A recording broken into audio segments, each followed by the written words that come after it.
Hi, it's Colin Davies with Security Pacific Real Estate. Welcome to our new agent training seminar.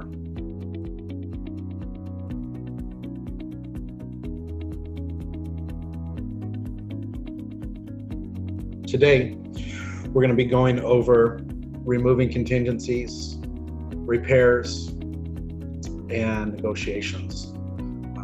We're now at a point of the transaction.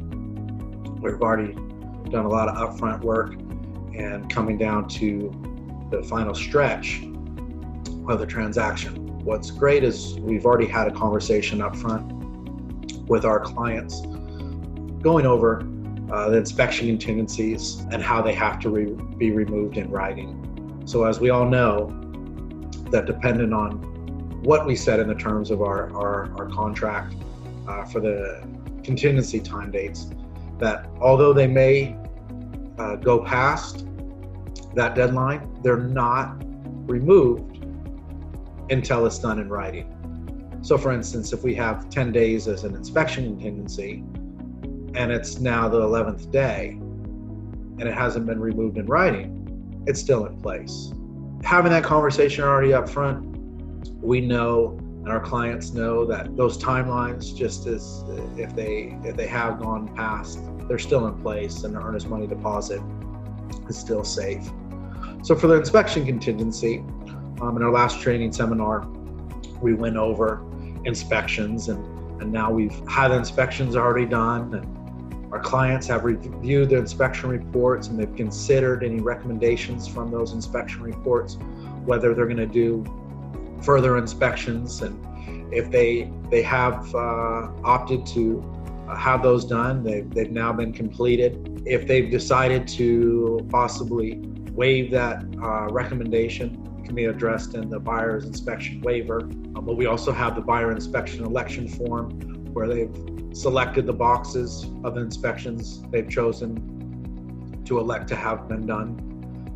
They've now reviewed our agent visual inspection disclosure. They've looked at the preliminary title report.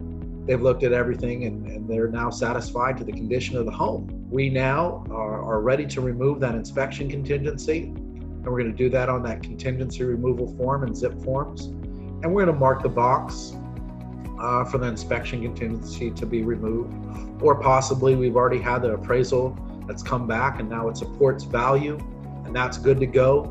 We can also mark for that box for the appraisal contingency to be removed. If we're working on that loan and the lender's working on maybe some final conditions, maybe we still have a little bit of time before we have to remove that loan contingency. But what you're going to want to do is when you're ready, you have another conversation with your clients, making sure that they've reviewed all the inspections and they've chosen for the inspections they wanted to elect.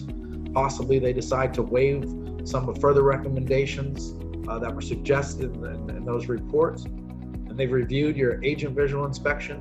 You're going to want to have them acknowledge and sign all of that, documenting that they have done their due diligence and they're ready to remove their contingency for the inspection contingency. So once that's all done, you get that form up. You mark that box for the inspection contingency to be removed, and you send it off to your clients. They sign it, you get it over to the listing agent. Hopefully you were able to do it in the time that you put in the contract. If you weren't, as we mentioned in the previous training seminar, you've stayed in communication with that listing agent. You've given them updates on when the inspections were done. Possibly there was a little bit of delay, but you were being very proactive. Everybody was trying to work to make this happen. Possibly they gave you an extension for the inspection contingency. But it's really ensured a smooth transaction by staying in communication with all parties and keeping everybody in the loop. Now you're at a point where your clients are happy. They removed the inspection contingency. They've done it in writing. We've gotten that appraisal coming back that supported value. We can mark that box and remove that. Lender's working on some final conditions. They give you approval that it's good to remove. That's at that point when then you can have all contingencies removed, that box marked, and then send over for that full contingency removal. Now, if there were during the inspection time period where maybe issues came up and things were revealed that were maybe bigger than your client thought, and the sellers now are now aware of that there's bigger issues.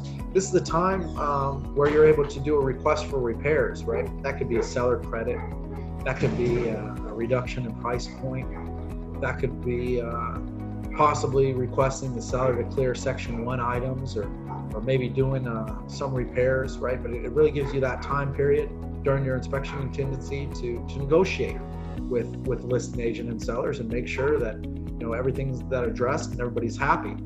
That could also be for the appraisal. Maybe the appraisal report comes in under $10,000, and you still have the appraisal contingency still in place. That gives you an opportunity to communicate with the listing agent and your clients, and listing agent with their clients, to figure something out where maybe possibly they'll split the difference, or your clients come up $5,000, or maybe there's a price reduction or something like that. But that's the opportunity and the time to do it while you're still in your contingency period. What I like to do is if I'm requesting maybe a seller credit or a reduction in price point or any repairs, I like to give the seller something in return for our ask, right? So if we have an inspection contingency due in 12 days and the appraisal report came back in 8, we don't have it removed till the 17th, I'll do inspection contingency and appraisal contingency removal.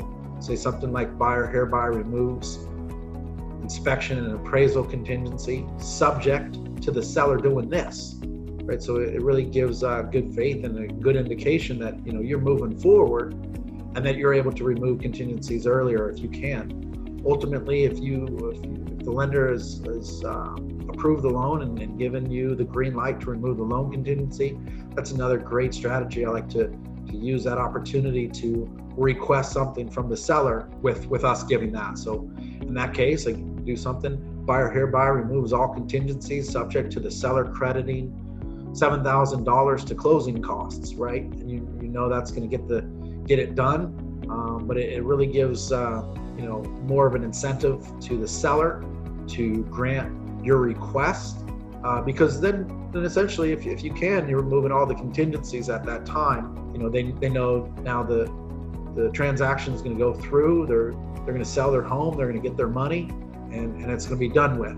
You want to use those contingencies strategically and realize that you can take a whole amount of stress off a seller by giving them contingency removals, and you can make that subject to what you're requesting. That's a great opportunity to do that. How I like to do for the contingency removal forms, requests for repairs, any addendums or amendments, asking for seller credits or price reduction.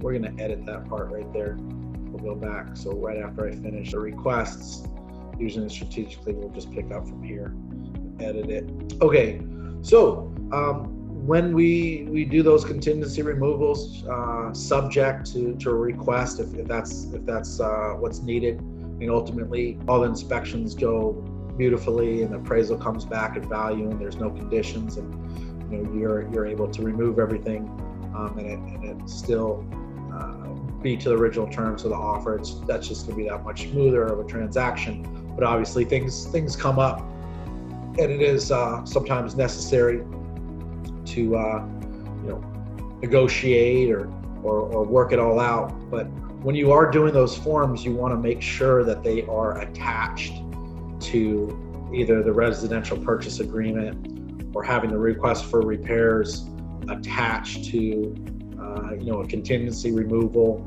or having that an addendum attached to the purchase contract, and then having possibly the contingency removal attached to that. You want to make sure when you're doing maybe a request for repairs, if you're attaching that to a contingency removal, or you're attaching that to the residential purchase agreement, and just paying attention to that. Same thing with the seller credit and possibly a price reduction. If you do that on an addendum, you want to make sure that that's attached to the correct document.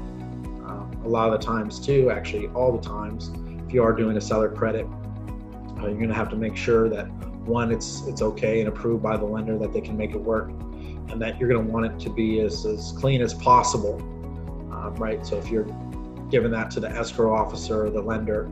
Maybe you have that addendum that the seller credits, say as an example, $7,000 to buyer's closing costs, that's attached to the residential purchase agreement.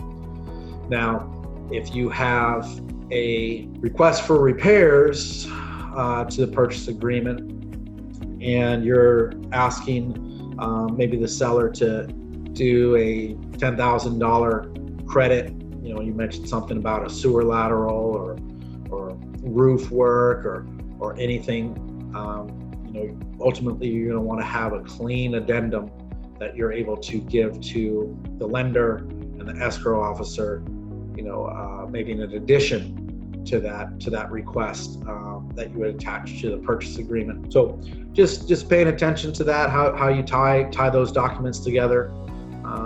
You want to be diligent and make sure it's extremely clear. If you have any questions on that or how to do it, you can always call Jack or myself to help. But ultimately, this training, you're able to remove all those contingencies.